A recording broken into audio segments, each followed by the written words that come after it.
looking at one of my favorite magazines this past week, Midwest Fly Fishing.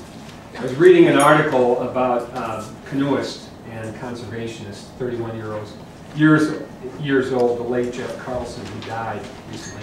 Lived on the White River in northwestern Wisconsin. Here's a quote from the article. "We keep looking for meaning, not hard facts, and the meaning we take away from a special place stays with us long after most of the facts are forgotten." And as I read this article, I was thinking that fishing, trout fishing, and fly fishing has been an integral part of my life. And it marks many of the great, for me, moments of my life. When I was a boy, my father first took me trout fishing on the Oconto River in northeastern Wisconsin. It's a fairly large river, a beautiful river, and he put me on his back and hauled me across the river and set me on this rock. Very large rock that was about 10 feet high and about 15 feet around, next to a big turn in the river. And there I sat hour after hour trying to catch my first fish. I actually hooked one of the days he put me there and got it almost to the rock, but it slipped off, and I sulked away in the corner and cried. But I remember that, and in my year of recovery from my surgery, I've been meditating on a daily basis, and in meditation, one of the things they tell you to do is to go to your favorite places. Like Happy Gilmore, you go to a happy place.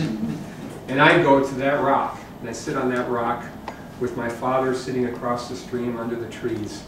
And in my mind's eye, I can see the green tufts of grass on the rock. I can see the contours. I can see the place where I sat on one side of the rock next to the big hole, or where I sat on the other side of the rock, where the curvature of the rock moves around and allows the person to sit down. So that's one of the moments in my life, a special place. These are special places for me. I also recall another place on the Oconto River when I was 18, the day before I went off to the Navy. I went to the Oconto River just outside of Mountain, Wisconsin with my brother-in-law, Don. And this was the place where the big fish were supposed to reside. It was one of my first times fly fishing. So I get out in the sandy bottom water next to the green bank, and I look to my left as I'm just getting myself situated in the water, and I see a very large brown trout kind of sitting in the curvature of a hole in the sand, kind of in his own little bathtub spot.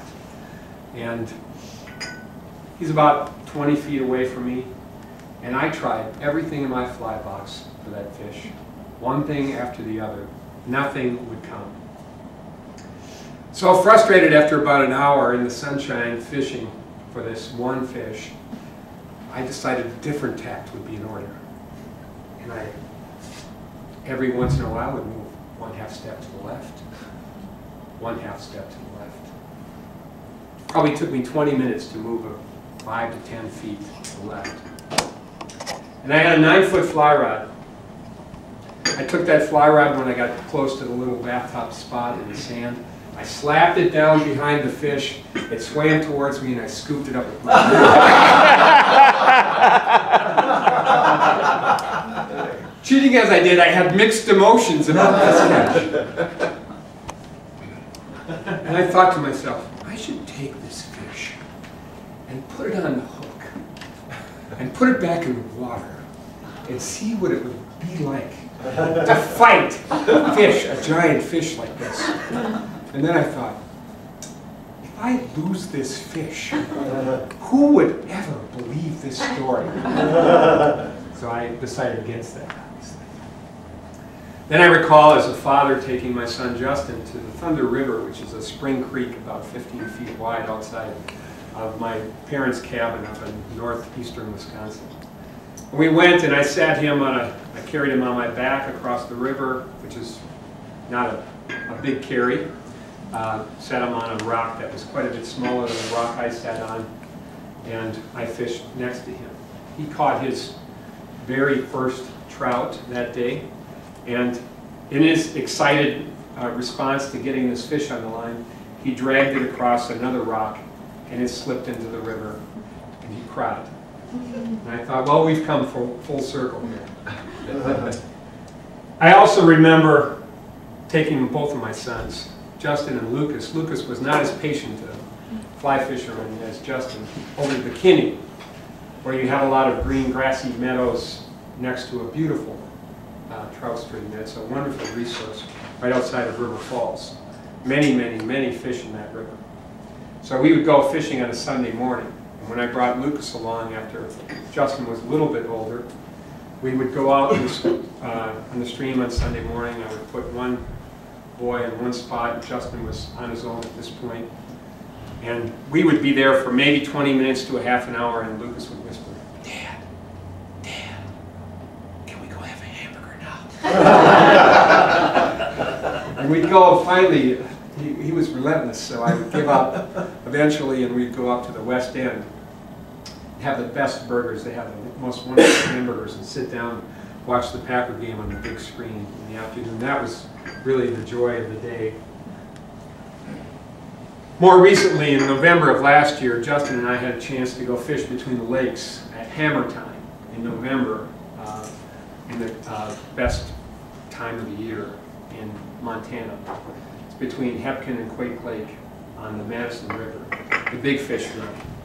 And in the sunshine, I'm on one side of the stream. The Madison's a big, wide river, probably 40 to 50 feet wide, in many places wider. I'm on one side of the river, Justin is on the other side. We both have these huge fish on at the same time, fighting the fish. We look at each other and laugh. Justin kept his fish on, I lost my fish. We laughed afterwards as we rowed back. We had one huge fish after the other. Just an incredible experience. All of these things are special. These are special places to me, and I have very special memories. But it's more than just a special place. It's an experience. The sights, the blue river, the blue sky, the green grass, the colored trees, the leaves that change in the fall, the great sights that you see, the snap of a fish grabbing your line on a dry fly, the smells of the mud and the water and the fish and the flowers all coming together, a confluence of smells that makes that smell consistent with that place and brings you back again and again. Then you have the sounds. When I was a kid, the sound of a grouse, the mating call, when you're on a river, I never understood what that was. It goes like this. It keeps going faster and faster, and I thought somebody is dropping a very large steely on the cement, and it keeps going faster and faster. It's just one of the sounds that you hear when you're on the stream. It seems so quiet. You seem all alone. These things, and the people, of course, that you share these experiences with. It's not just the places it takes you. It's the people that are a part of these experiences. And I'll share one last experience with you. I go back to the same spot, and Bob actually fishes with me. And I think he wonders sometimes, why do you go back to the same spot again and again and again? And I go back there because I happened to find that spot on the day I fished with my father-in-law, the last day he fished before he died. He was 85 years old. It's next to a white church, often near Ellsworth, Wisconsin. And there's a big, the church has a big sort of grassy lawn. And you can drive across that probably 3-acre lawn, with permission, of course, right to a sandbar that takes you right next to the Rush River, where the Rush makes a big turn. And I couldn't find a place for him to fish that day because his legs had given out on him. And with permission, we drove across this lawn, and I put him right on the sandbar, and he sat there. I gave him a chair, and I was about ready to leave him.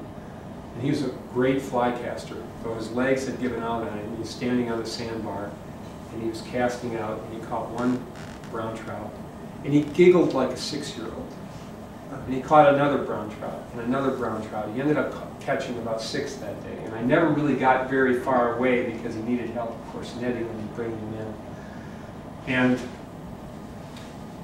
he kept the prince nymph that I tied on his line that day on the bill of his hat till he died.